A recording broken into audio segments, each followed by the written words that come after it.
Hey guys, Jacqueline Fernandez here at the Alert Center. Thank you so much for joining us on this Tuesday afternoon. So Tuesday, if you've been watching us here at the Alert Center, is typically Better Business Bureau Day. So we do have Josh Planos standing by from the BBB to tell us about a company. It's called Locate. It does have a different spelling. I think it's Locayt.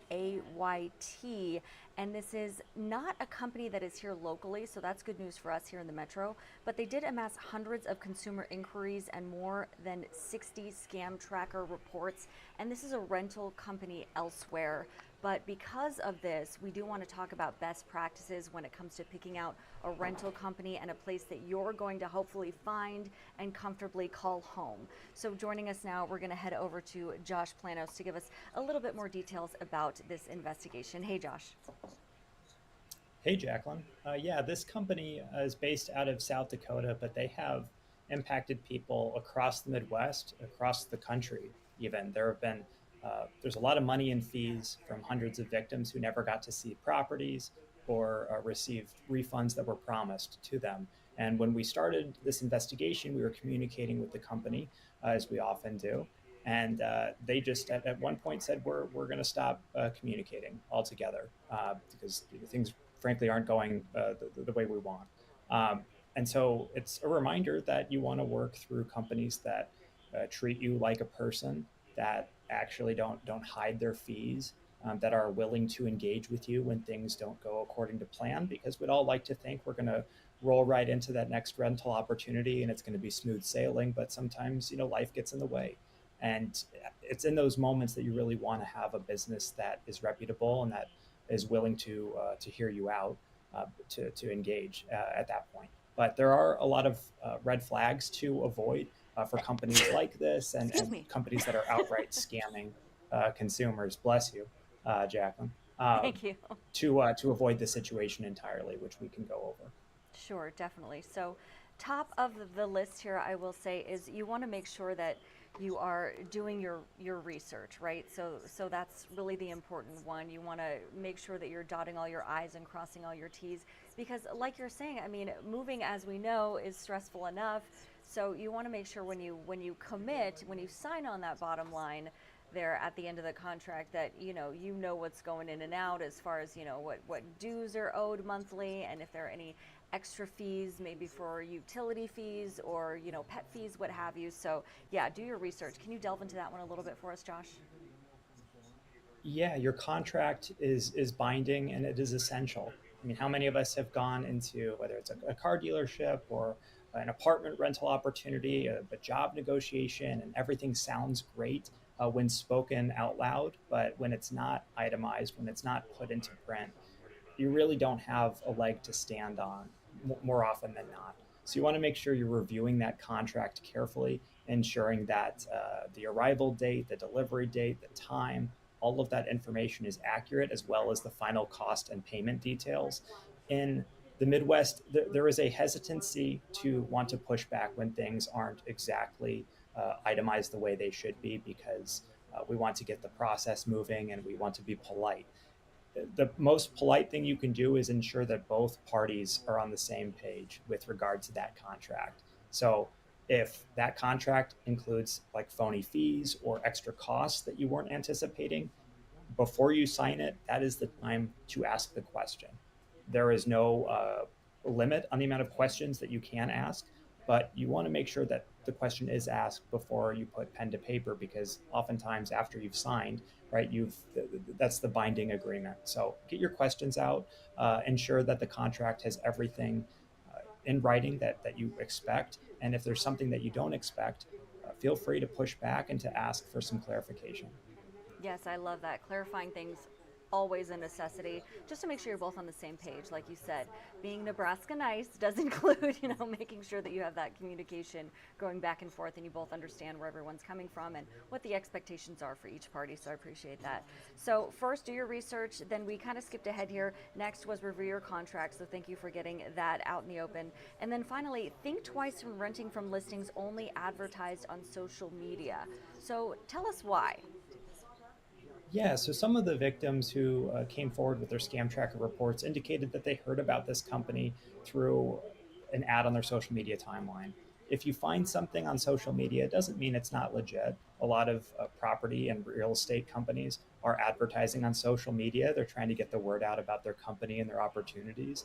But a lot of times, that doesn't necessarily mean that that company is who it says it is, right? If you're not doing that additional line of research to ensure that that company wasn't originated overnight, that that company does have a proven track record, you want to know that and not just assume that it's the case because it showed up on social media. If you can't find the company's website or confirm their contact information anywhere else, that is a major red flag, a red flag that we saw with this company in particular.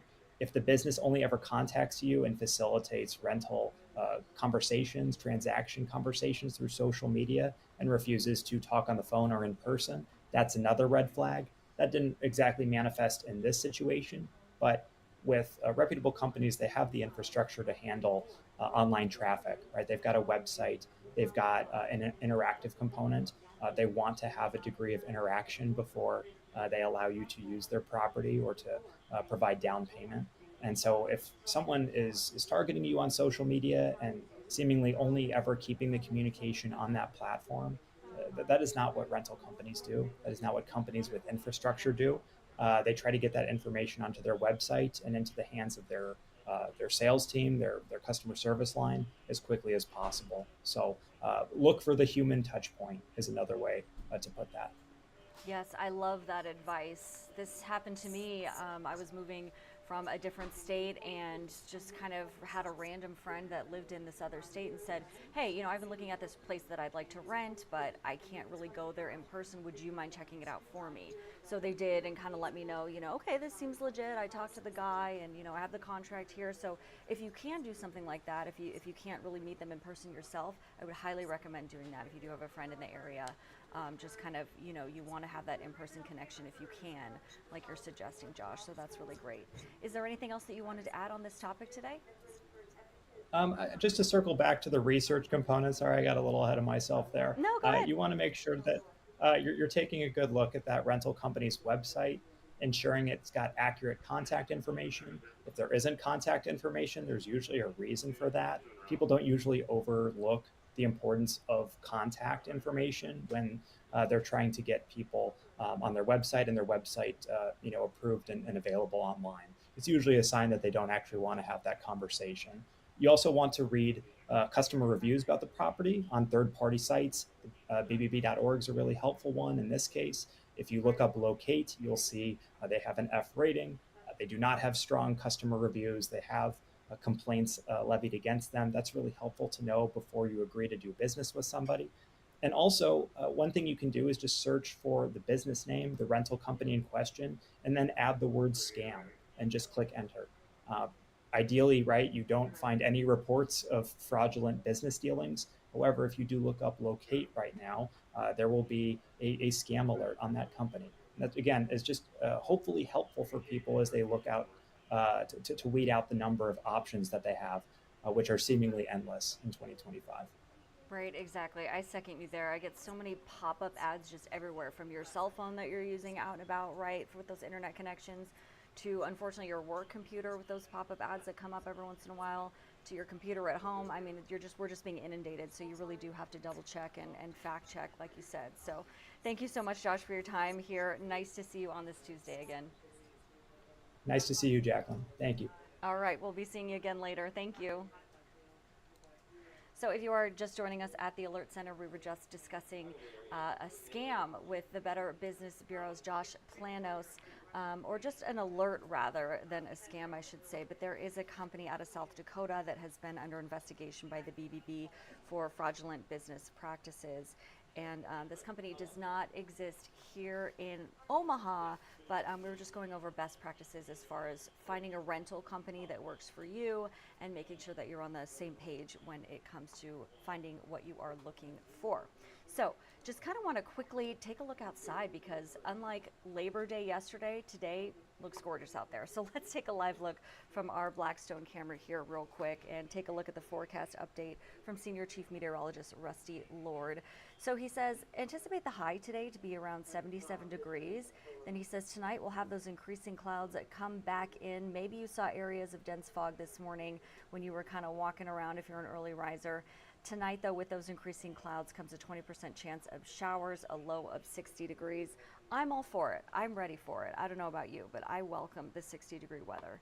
And then let's take a live look from our Southwest First National camera as well at the Desert Dome. Clearly the sunshine glimmering on the dome there. Love to see it. Wednesday, a 70% chance of spotty showers and storms before 6 o'clock at night.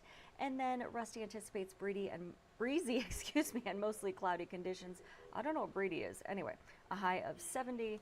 And then as we head into Thursday, let's take a look. I remember yesterday we took a look at one of the city cams out there, and there was not a lot of traffic. And today, it's a little bit different. Take a look. So here's Children's, Nebraska. So a lot of people on the roads today, this Tuesday after Labor Day. Thursday, though, partly cloudy, breezy, a 30% chance of evening showers with a high of 73 degrees. So it sounds lovely out there today. Too bad today wasn't yesterday, right? But if you did brave the weather and headed outside with your family and, you know, enjoyed your Labor Day, and you were like the hundreds who went to the parade here in Omaha, that's really amazing. Happy to hear that so many of you went out there and stayed for the entire thing, even though the weather was not necessarily ideal. So that does speak a lot for our unions and our workers out there, etc. So in the meantime, just want to say thank you so much for joining us here at the Alert Center. We will have more stories for you online on our website. I can head over there right now. That's firstalert6.com. Let me refresh this grid for you. And this is where our digital team is working to give you the latest and greatest online stories, as well as our top headlines. But again, we will have those stories available for you on our broadcast at 3 p.m. today. Until then, we hope you enjoy this weather if you can, and have a wonderful day.